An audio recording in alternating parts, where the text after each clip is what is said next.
Hey, it's on Locksmith here. Okay, so we're going to actually change the button on our 4-button Ford remote here. Now, for this task here, you will need to remove your key ring. So once you've got that off, I'm using just a glorified flat tip screwdriver. You can do it with a flat tip, or you can put a quarter in there or a dime. But go ahead and put it in here and just twist it, and the two halves open up. The back cover, little rubber gasket, popped out and brought the battery out with it. You might get lucky and it might come out that way. If not, don't sweat it. This is your CR2032 battery. When you put it in, you'll push inwards and down.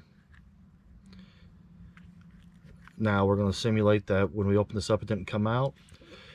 You'll turn around and push down on the battery and push it away from you. And if it doesn't want to pop out, and you go like this and it doesn't want to come out, take your flat tip and just lift it up in that corner and the battery flies out.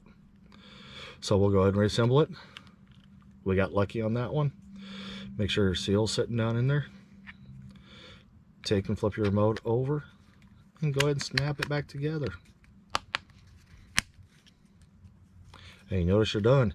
Hey, thanks again for watching. If you would, give us a thumbs up if this video helped you. Go ahead and check out some of our other videos. We've got our 1500 remote videos alone. We do have a lot of videos for your do-it-yourselfers, basic locksmithing, and if you want to do some improvements on your house with your locks, we've got videos for it and videos being made, whether or not to hire a locksmith or it's something you can do.